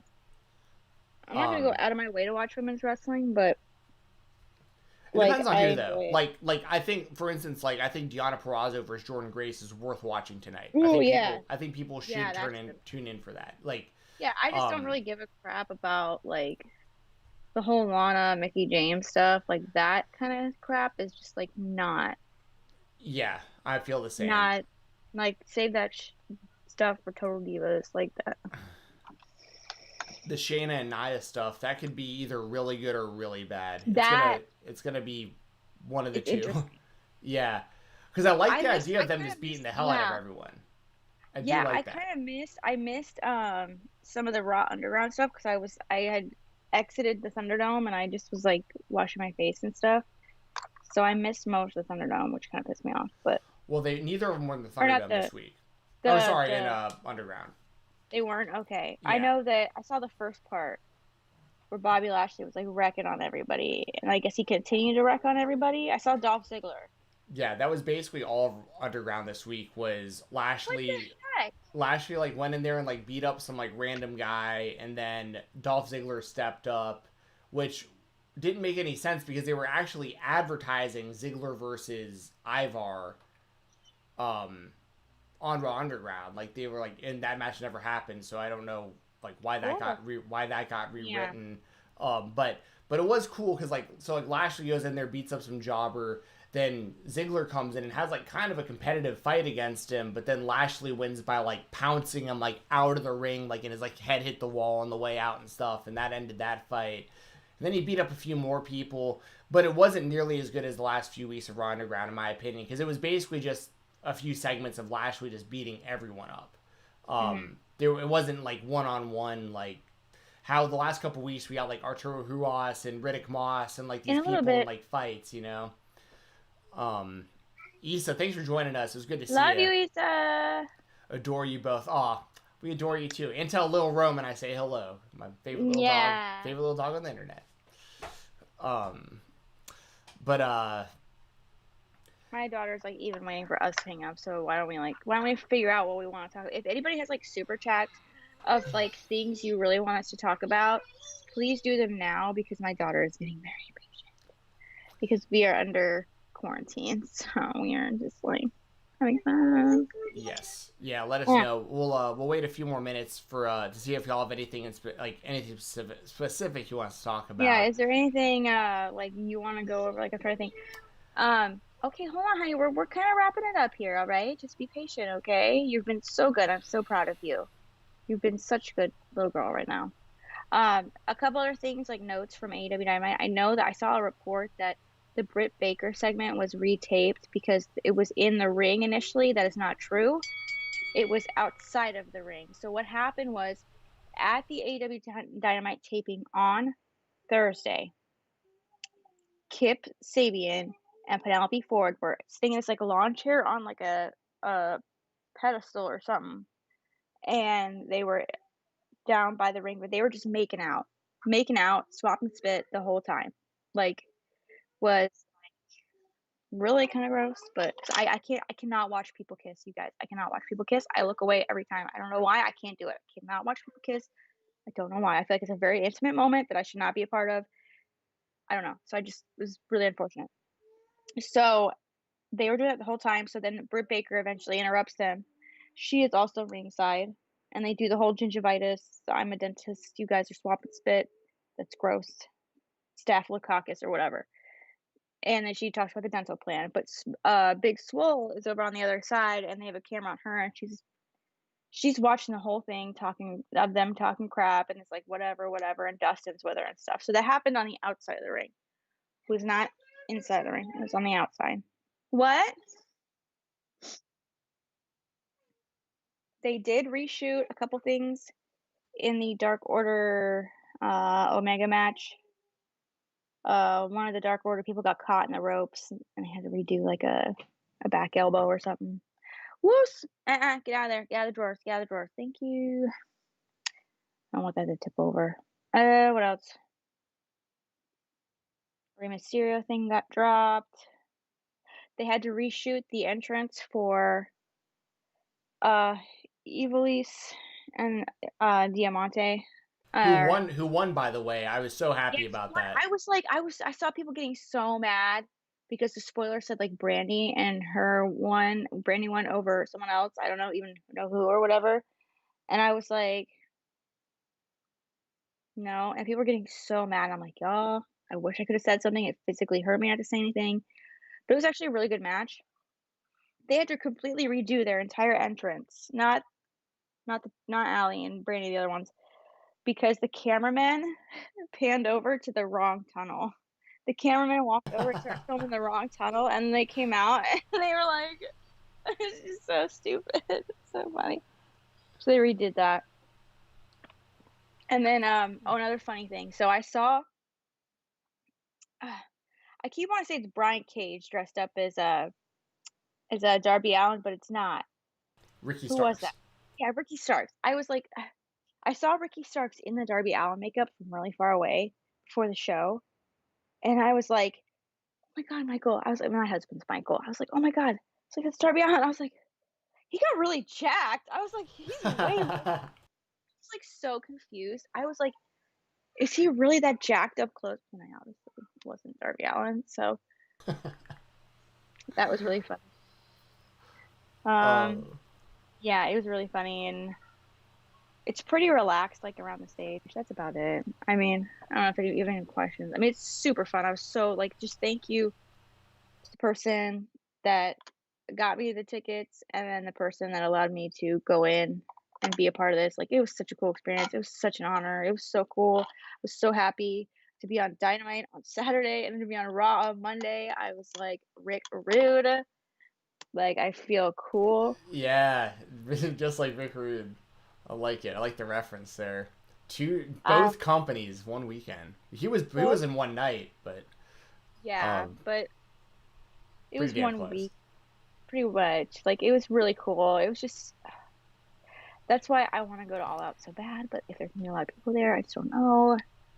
We have the hotel book and everything, but I don't know. If I gotta wait for my test. If I test positive, I'm not doing nothing. So yeah,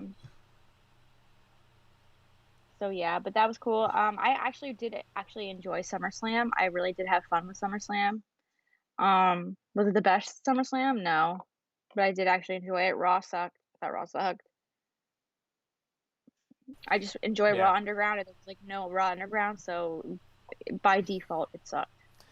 Yeah, I kind of agree there. It wasn't a great show. JGZ, Nia and Shayna, Let's Fighting Love. I think that's a South Park reference. I remember that anime episode. I think that's what he's referencing. Oh. With I gotta plug my computer in. Where they throw the ninja star through Butter's eye. Oh my God, yes. That's what Rey Mysterio did. Yes, there you go. We're almost done, honey. Yeah, but yeah, it was funny because my bro. So like I'm still on the fence about. Well, I shouldn't say on the fence. Like there's this Kenny Omega, AEW figure coming out with the ring, right? Like the to scale wrestling ring, but you have to get the ring to get the Kenny Omega. And my brother, I was like, yeah, I guess I'll just like I don't have any room for this ring in my office. And I was like, well, maybe I'll just like not put the ropes on it and I'll just like sit my monitor on top of it. And he was like, yeah. There you go. He was like, yeah, like Raw Underground. Oh my God, your brother, how clever. Yeah, I was like, yeah, the no ropes, Raw Underground, you got it.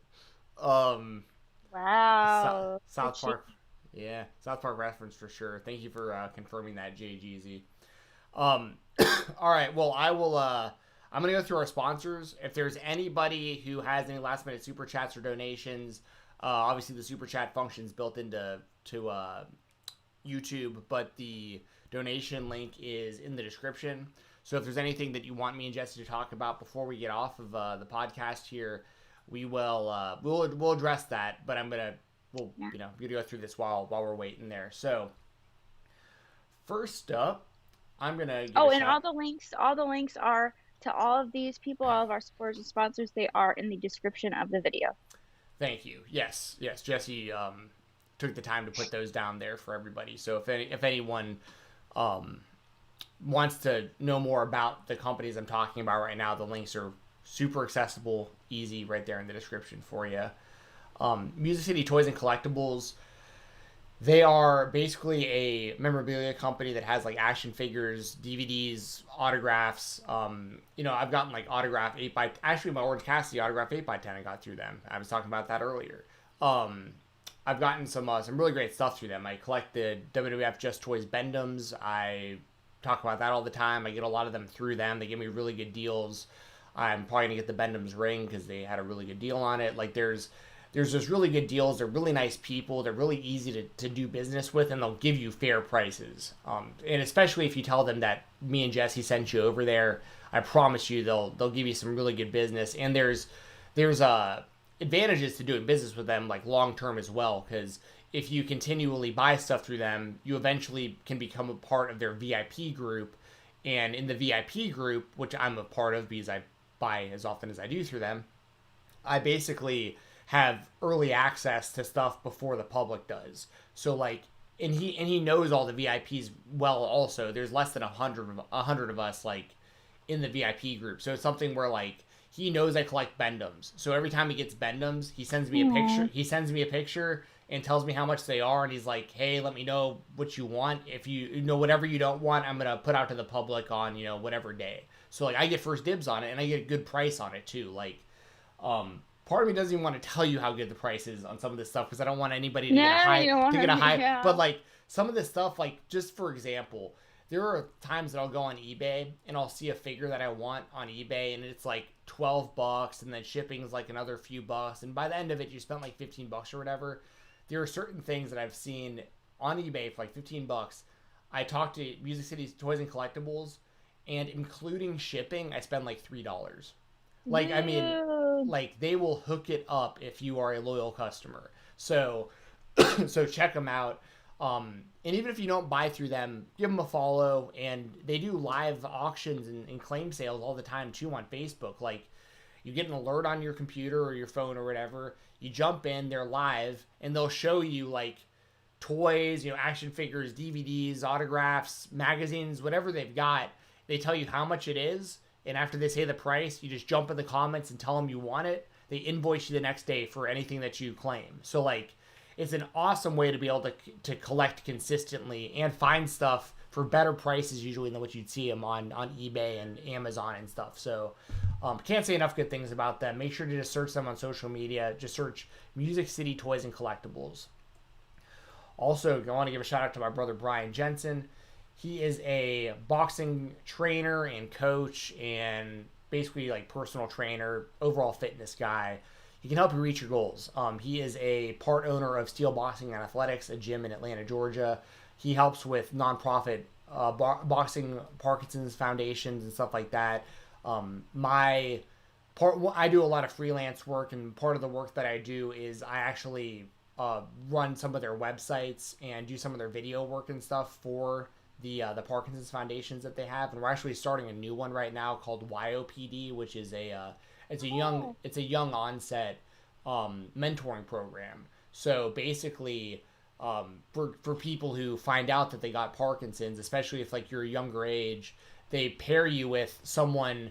Like, for instance, like if you were like a 10-year-old kid and you're experiencing like neurological issues, Parkinson-like symptoms, whatever it is, you might get paired with someone like my brother through this program who kind of takes you under their wing, someone who's dealt with similar symptoms that helps you exactly kind of navigate kind of what to deal with. And And part of what my brother does that I think is so great is on top of like all the boxing work, like you can literally hit him up and he can help you on Zoom. Like if you want to learn how to box or self-defense, or even if you want to train professionally, like he'll meet you in person, he'll meet you online, whatever.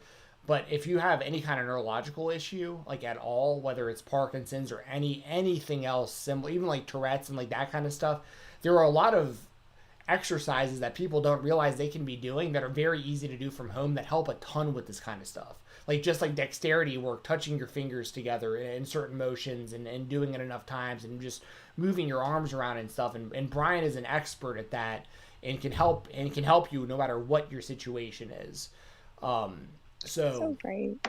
Yeah. So it's something that I think is, and also a lot of this too that people don't realize is like, a lot of these classes are good to take even if you don't have these symptoms, because studies have proven, like there's extensive studies that have proven that there's preventative work that you're doing without even realizing it. Like your chances of getting Parkinson's and those type of diseases are lower if you're doing certain exercises. Sometimes people have like a gene like dystonia or something where like they have it in their blood to where like they should be showing symptoms, but because they're continually working out, they just don't show any signs of actually having this stuff. So like this is super beneficial. And I promise you, just like all my other sponsors, if you hit up Brian and you tell him, hey, your brother and Jessi sent me over to you, like he will give you a really, really, really good deal. Like I know people that have hit him up that are in the Atlanta area,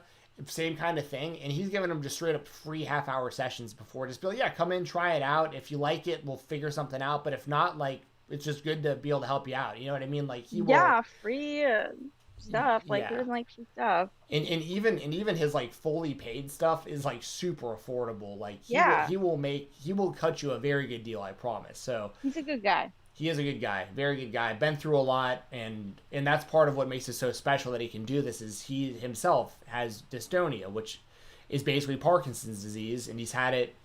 He showed like really serious symptoms of it since the time he was probably like 10 or 11 years old.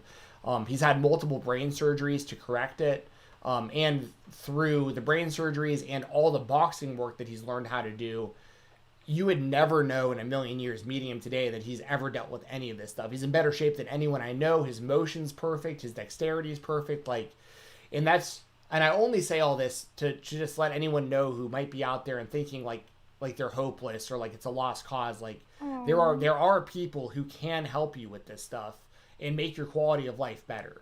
So, you know, if you're in need of any of that stuff, or even you just want to learn how to throw a punch, like whatever it is, Brian can help you with that. Just give him a follow on Instagram at BoxingATL, at BoxingATL, and that's the best way to reach out to him. And then lastly, we got WrestleRumble.com, and I want to give a big shout out to Hannah Moore, who is a viewer of this show, and we're all kind of friends through Twitter and stuff. And Hannah Moore actually won. There's her picture right there. She actually won the Draped in Gold raffle, which she won 5 replica championship belts. She's so lucky. She deserves it though. I love her. Yeah, for sure. And she's won before too. Like a few weeks ago, she won another one of those raffles for a title belt. And another thing that's promising about this is I know for a fact that Hannah only spent $20. Which is nothing considering she just won like over $1,000 worth of belts. But that's usually the same amount that like I usually put in for entries. I usually do about $20 worth. So you don't have to go in there and spend hundreds of dollars. Like she spent $20. She got 20 entries. There was about 4,000 entries total though. And she still wound up winning. I mean, so huge for Hannah. Very happy for her. All these other people, I'll give them shout outs. Michelle McNair won the NXT contest. Reginald Owens won the SummerSlam contest, so a lot of cash, a lot of title belts went out this weekend, and that's not the end of it. Happy for Hannah. Me too, for sure. I was actually the one who told, like, I was watching. Yeah, I know. I was watching the Sol Monster, Jason Solomon does the post shows for the pay-per-views where Wrestle Rumble gives away, he does the drawing live on his podcast right after the pay-per-views. So I was watching it, and when Hannah's name got called, I tweeted out like, "Congratulations!" Yeah. And she saw it and was like, "Oh my god!" It was pretty awesome. So yeah, that's not the end of it though, because the next contest for Wrestle Rumble, and it's already open. $1 entries. Once again, they're giving away 8 NXT Championship belts. Dude, So for $1, they have an in with the warehouse. Well, what I think is happening, and I can be totally transparent about it because it's a win-win for everyone involved. They had over 4,000 entries in this last one, and most of those were paid. Wow. So like, I'm so excited. So it makes sense. Like if Wrestle Rumble can bring in around $4,000, they're probably spending about $369. So they're probably spending about probably over $2,000 on this contest. They're giving away literally the NXT World Championship, the Women's Championship, the North American title, both tag team belts, the UK Championship, and the Women's UK Championship, and the Cruiserweight Championship. They're giving away all those belts, but it's great for them because like even if they spend $2,500 or whatever on belts, but they're still making a profit of like $1,000 or so probably. Good for them. So it's a win-win for them, and it's a win-win for us because we're still only paying dollar entries. Like for us, you're still only paying $1. So like Wrestle Rumble's winning, and they can continue to do these contests. We're winning because it costs us like nothing to possibly win. I mean, yeah, it is awesome what they're doing, and a huge shout out to Matt at WrestleRumble.com, a guy that I have been friends with for years now, and I am super happy with the success. I love seeing people succeed. Yeah. Oh, me hi too. Corey. Shout out to Corey in the chat for always being there and always being amazing. Shout out to Corey. You are so sweet. Thank you so much, and I hope you're feeling better. I know you've been kind of having a rough time, but just stay strong, my dude. Yeah, we got your back, Corey. Thank you for always being a part of this, man. We appreciate the support. But yeah, it's a win-win for everyone with WrestleRumble.com. Make sure to stay up to date with all their contests. Just follow them on social media at WrestleRumble. Shout out to Fightful Select too. Oh yeah, I guess I should shout that out also. Well, they just posted on their Fightful Select why Keith Lee's music. Oh, possibly. Okay. There you go. If you want to listen to me talk about wrestling, I do a podcast on Fightful Select every Sunday. It's the Fightful Select Weekender. So yeah, and I've been a part of more like their post shows and stuff like that lately. So that's been fun, and definitely want to give a shout out to Fightful. I love what they're doing over there. Matt from Wrestle Rumble, man. I did not mean to interrupt the love for Wrestle Rumble. I just saw that, and I have ADHD, everybody. So as soon as I see something, I have to sit or else I forget. Oh no, it's no worries. He's a good dude. I got to meet him in person a few years ago when he had been a part of sponsoring my Fight Talk podcast for quite a while, and we wound up meeting at a wrestling show. I can't remember what WrestleMania. It was probably Orlando, but yeah, it was wild. We met at like Raw that night or something, and like he didn't have a ride, and I was like, bro, I'll drive you home. So like wound up driving the guy back from the show, and like we got to like meet in person. He it's just great. He's one of those guys. Every time I text him, it's always a great conversation, and he's just a good dude, and I'm just super happy with how many people are jumping on Wrestle Rumble and being a part of these contests. I mean, me myself, I've got an NXT Championship belt that they sent me because I won one of their contests, a while back. I mean, I'm not even in the top 50. I mean, it's wild because like I've won before and I've been in the top 3 a bunch of times, but then sometimes I'm completely. I mean, on SummerSlam, I didn't even rank. I've never ranked. I don't think I've ever ranked. I'm not good. I'm not good with like the minutes and how many tables. Like I freak out. I think too much. I forgot to give you a heads up about that. You did get your entry for SummerSlam. Oh yeah, right? I got that. Okay. They're really good about that. Yeah. I completely forgot to give you a heads up to their. Good. Don't worry about that. Do not. That is a luxury. Do not worry about that. But I also know you don't check your Twitter DMs that much. So like I just no. So, but yeah, that's everything I've got. You can follow me on Twitter at FightTalk _ FIGHTTALK_. I do I'll just look there and scroll my feed. I've been doing other podcasts and stuff, and wrestling and MMA related. So yeah, check that out. Jessi, what you got going on? Not much right now. Yesterday was really busy, and I'm just kind of like freaking out internally. Don't want to be pregnant with a virus during the middle of a pandemic, and I don't want my child with a heart defect to have the virus. But what can I do? I can socially distance. I can quarantine at home. I can do my part, and that's what I'm doing. So I'm just really thinking about the kid in my daughter's school that is positive, and I really hope they're doing okay. Also, one of my cousins is in college and was diagnosed and is pretty sick. So really giving him a lot of love. So but I won't say his name. It's privacy. So just kind of been really busy making a lot of phone calls these past couple of days. But I have been checking my OnlyFans. I've been posting some fun content on my OnlyFans. It's onlyfans.com/Jessi the Buckeye. JSSITHEBUCKEYE. I also ran a Summerslam special. Those spots are all filled. All those promotional pricings are all filled. I think it's doing pretty good. So if you guys like what you see, and it's only available to completely new subs. If you've subbed before, if you unsubscribe and resubscribe, this promotion will not apply to you. So don't be trying that funny business. Yeah, do not. No, ma'am. We do not allow that. So that was.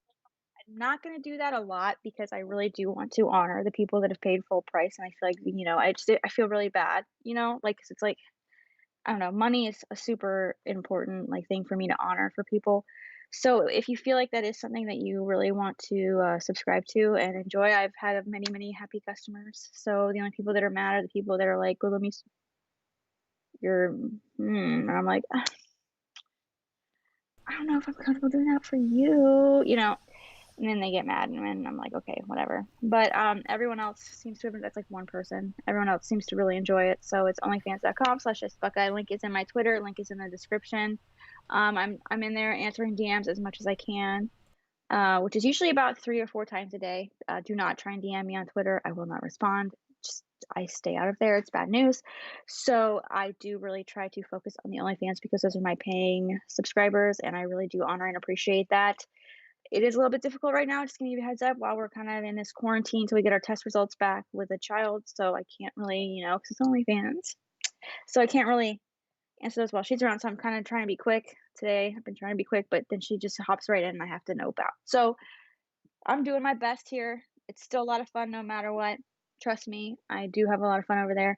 Obviously, if you like what you're seeing, if you like what you're watching right now, if you enjoy this, because me and Stephen really do enjoy this. I think we enjoy the heck out of this. We love doing this. For sure. We wouldn't do it if not. I mean, there's really no other reason to do this if we didn't like it, Yeah, well, and it killed me yesterday to have to postpone it, but we had to go get tested for the virus. We had to go get tested. It's very, very important. So we just had to put everything on hold for today. Thank you guys for being so flexible. Please subscribe. Please subscribe to the YouTube channel if this is what you like. I'm not going to force you to. I'm not going to tell you and make you subscribe. If you like it, please do. When we get to 10K, I'm going to do a really big giveaway. I want to talk to you about that a little bit later. But we are going to do a 10K giveaway. So tell your friends, tell your family, tell your neighbors, socially distance, tell your Facebook groups, tell your friends, tell your Twitter friends, tell your group chats, whatever. If you like this video, please give it a thumbs up. It really helps us out in the algorithm. It really helps us get more amazing chatting people like you. We love this chat. It's all right. It's all right. We had a little argument today. Okay, we can work through it. We stopped. I'm so appreciative of that. What argument? Oh, in the chat. Yeah, just in the chat. Oh, yeah, gotcha. You know what? They put their hands up and they walked away. Oh, she said it was 2 minutes and that's it. All right. And well, I also think it was a little bit of a misunderstanding. I think they both realized they weren't actually really arguing about anything. So I think it was It was beautiful. It was a beautiful conclusion, and it was a good problem solving, and I appreciate that. So please, please give this video a thumbs up. And yeah, thank you guys so much. The next time we'll be on, I don't know. Yeah, I'm not sure. Maybe. This weekend? Yeah, maybe like Thursday at the earliest. More likely, probably over the weekend. Thursday, I'm busy as heck. Okay, so no Thursday. I've got I've got blood. I mean, it's just as if Gotcha. This is if we, gotcha. Yeah, I got appointments. I think I'll probably, for those of you watching this that are interested, I'll probably be doing another late Thursday night stream with my friend Doug over on Fight Feed. So if you want to give them a follow on YouTube, a lot of you might remember him as Doug from the Bill and Doug series. They were like the big TNA fans back in the day on YouTube. We've been doing live chats the last few weeks on Thursday, but we usually don't start them until around 10 p.m. Eastern time. So like they are late, and sometimes, I mean, we've been talking for like 4 hours on some of these. Oh my gosh. Some of these conversations are going into like, I mean, I'm going to sleep at like 5, 6 in the morning some of these days. Oh my God. But no, I couldn't do that. But it's fun because it's just like, it's just a total hangout session. It's literally just something where like we go in there with literally no topics, no anything, just shoot the shit. Invite me in there one time, bro. I'd be happy to be in one of those. Yeah, I mean, I put the link out. I'll tell you when we're going live next if you want to jump in. I mean, it's like, it's cool. I mean, they are long, and I understand people not wanting to listen for 4 hours. I totally get that, but it's like we're literally just going live and just whatever we talk about. And he's a big NFL fan, so it's like we talk about football. We talk about a little bit of everything. So and he also like he's like I think 5 or 6 years older than I am, but watched the same wrestling during the same era. So like it's a lot of fun because we know where both of our heads are at on all these conversations before it even happened. So it's really fun. It's similar to my and your conversations, Jessi, just a little less politically correct on his channel and a little more I don't care. a little more negative. Like not in like we're not like just shitting on everything, but like there are some things that like I wouldn't say on this podcast because I try to keep it as positive as possible here that I do say. We don't need any people coming after us. We don't need any clips. Exactly. Exactly. And I don't want to drag you in anything you don't want to be dragged into. And I know you get enough shit online already. Oh my God. So I was waiting for the who's. You know what? You know what? To get onto Thunderdome. Oh my God, the comments I was reading. By the way, I have a #1 fan who has me blocked, and his tweet you did is hilarious. He's obsessed with me. It's so funny. Nice. Oh. But yeah, y'all might want to check that out tomorrow, or sorry, Thursday if we do it. But it'll be late. I'll put a link up on Twitter though when we go live if we do. Yeah. So, but yeah, me and Jessi, I'd imagine we'll probably be back. I don't know, Saturday or Sunday or something like that. We'll figure it out. But if you're subscribed, you'll know. If you're following us on Twitter, you'll know. We will make sure to notify you, though, as early as we can. So that's it for me. That's it for me. Sorry, I don't have any makeup on today, so it's kind of like crap. But no, you look good. Actually, honestly, you're looking very good today. So I would have never... Well, no, I would have never, like, I would have literally never known that one way or another. So, I put on like some eyeshadow and I was like, it looks good. It's a good look for you. Yeah. Au natural. Yeah. And Scarlett's saying bye as well to everybody. So this is a good. She's ready. She wants mommy. So that's understandable. But yeah, we're out of here.